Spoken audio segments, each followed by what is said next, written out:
Flagship smartphone are a waste of money. जो भी लोग फ्लैगशिप स्मार्टफोन बाय करते हैं वो अपना पैसा वेस्ट करते हैं और ऐसे लोग टोटली बेवकूफ़ होते हैं। नहीं, ऐसी बातें मैं नहीं करता, लेकिन इंडिया के अंदर अभी भी स्टिल एग्जिस्ट करते हैं ऐसे लोग जो स्मार्टफोन्स को वेस्ट ऑफ मनी बोलते हैं। और सिर्फ नॉर्मल कंज्यूमर ही नहीं बल्कि कुछ बड़े क्रिएटर भी हैं जो इस चीज़ का दावा करते हैं कि अगर आप एक फ्लैगशिप स्मार्टफोन ले रहे हो तो बहुत बड़ी गलती है एंड वो स्मार्टफोन आपको बाय नहीं करने चाहिए। इस टॉपिक के ऊपर आज हम बात करेंगे और आंसर देंगे कि क्या एक्चुअल में स्मार्टफोन वेस्ट ऑफ मनी होते हैं एंड जो लोग भी फ्लैगशिप स्मार्टफोन को वेस्ट ऑफ मनी बोलते हैं वो एक तरफा सही भी होते हैं और गलत भी।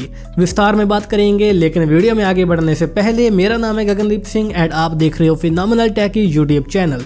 इस चैनल के ऊपर आपको स्मार्टफोन एंड गैजेट्स से रिलेटेड वीडियोस देखने को मिलती रहती हैं, तो सब्सक्राइब बटन के ऊपर क्लिक करना मत भूलना। तो हम बिना देरी के आगे बढ़ते हैं इस वीडियो में। Let's begin.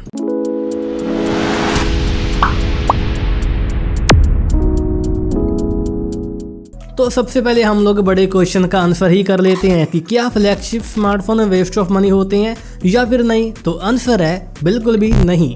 अगर आप एक फ्लैगशिप स्मार्टफोन यूज़ करते हो तो आपको पता है ऑलरेडी आप जो डिवाइस यूज़ कर रहे हो उसकी पोटेंशियल क्या है एंड आप क्या चीज़ होल्ड करते हो। अगर आप मिड रेंज से फ्लैगशिप के ऊपर जंप करते हो तो आपको हर एक मामले में अपग्रेड देखने को मिलता है और कहीं से भी वो एक वेस्ट ऑफ मनी नहीं रहती।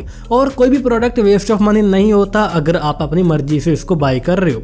अगर आप किसी और से इंस्पायर हो करके कोई भी चीज़ बाय करते हो जो आपके यूजफुल बिल्कुल भी नहीं है देन वो वेस्ट ऑफ मनी होती है। लेकिन अगर आप खुद की डिज़ायर के ऊपर चीज़ बाय करते हो, फ़र्क नहीं पड़ता वो स्मार्टफोन हो या फिर कोई भी चीज़ हो, अगर आपको उसकी ज़रूरत है देन वो वेस्ट ऑफ मनी बिल्कुल भी नहीं है। लेकिन अगर आप फ्लैगशिप स्मार्टफोन बाय करने जा रहे हो जबकि आपकी पॉकेट भी अलाउ नहीं करती और आप मंथली हार्डली 15,000 के करीब अर्न करते हो और फिर भी अपने आप को पुश कर रहे हो एक फ्लैगशिप स्मार्टफोन बाय करने की जो कि लिटरली 50,000 के ऊपर की प्राइस के ऊपर आता है, देन वो आपके लिए वेस्ट ऑफ मनी हो सकता है। क्योंकि 50-60 हज़ार रुपये आप हर साल अरेंज नहीं करने वाले स्मार्टफोन के लिए, और फ्लैगशिप स्मार्टफोन आप ज़्यादातर 2 से 3 साल तक ही यूज़ करोगे, उसके बाद इंसान बोर हो जाता है। तो उस टाइम के लिए आपके लिए वो वेस्ट ऑफ मनी हो सकता है। लेकिन सभी फ्लैगशिप यूजर्स को बोलना कि वो एक waste of money product use कर रहे हैं या फिर वो बेवकूफ़ होते हैं जो महंगे स्मार्टफोन बाय करते हैं, ये एक टोटली रॉन्ग स्टेटमेंट है। हम लोग किसी भी पर्सन को जज नहीं कर सकते कि वो महंगी चीज़ यूज़ कर रहा है या सस्ती चीज़ यूज़ कर रहा है। लेकिन अगर आपने एक बार एक फ्लैगशिप स्मार्टफोन यूज़ कर लिया देन आप बिल्कुल भी नहीं चाहोगे एक मिड रेंज स्मार्टफोन के ऊपर दोबारा से जाना,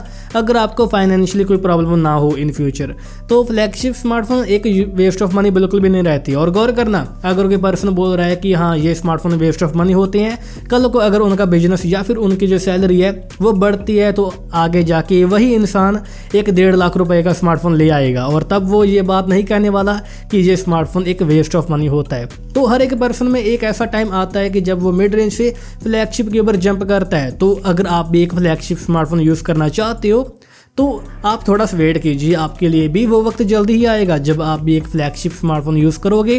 लेकिन अपने आप को हार्डली पुश करना एक फ्लैगशिप स्मार्टफोन लेने के लिए वो आपके लिए वेस्ट ऑफ मनी हो सकता है। और रही बात EMI की, तो अगर आप एक EMI के ऊपर फ़ोन ले रहे हो तो अगर आपको दिक्कत नहीं होती कि हाँ अगर EMI के ऊपर फ़ोन आपने ले लिया और आपको मंथली पैसे जोड़ करके EMI के लिए पैसे इकट्ठे नहीं करने पड़ रहे देन आप ले सकते हो। लेकिन अगर आपको हर महीने अपने जो सैलरी आती है उनमें से पैसे को बचत कर करके आपको जोड़ने पड़ रहे हैं कि आपको EMI पे करनी है, देन आपके लिए ये रॉन्ग डिसीजन होगा। क्योंकि हर एक फ्लैगशिप स्मार्टफोन के लिए मिनिमम आपको 1.5 से 2 साल तक EMI भरनी पड़ेगी। और आप कितने महीने तक अरेंज करोगे ये आप खुद ही सोच सकते हो। 1 महीना 2 महीना या ज़्यादा से ज़्यादा आप 6 महीने तक अरेंज कर पाओगे, लेकिन आपको लिटरली 2 साल तक अरेंज करने पड़ेंगे, वो भी ऐसे जोड़ जोड़ करके।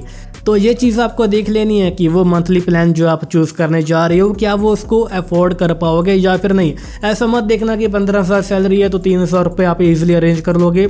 ये देखो कि क्या आप अरेंज कर पाते हो। तो अगर आप अरेंज कर भी लेते हो तो कोई आपको इफ़ेक्ट पड़ना नहीं चाहिए। अगर आपको EMI पे करने के बाद भी आपकी फैमिली को या फिर आपको कोई भी इफेक्ट नहीं पड़ रहा फाइनेंशियली देन कोई दिक्कत नहीं है, तब भी आप फ्लैगशिप स्मार्टफोन बाय कर सकते हो, उसमें आपको कोई भी चिंता करने की नीड नहीं पड़ेगी। लेकिन वही बात है कि आपको सोच समझ के फ्लैगशिप स्मार्टफोन ओन करना है। तो एट द एंड यही सिट्टा निकलता है कि ये डिबेट हमेशा चलती रहेगी कि फ्लैगशिप स्मार्टफोन यूजलेस हैं या फिर यूजफुल हैं, डिपेंड्स ऑन यू कि कब टाइम के ऊपर आप वो स्मार्टफोन या फिर वो गैजेट या फिर कोई भी महंगी चीज़ बाई करती हो। यूजफुल रहती है या फिर वेस्ट ऑफ मनी रहती है, ये आपके पॉकेट के ऊपर ही डिपेंड करता है।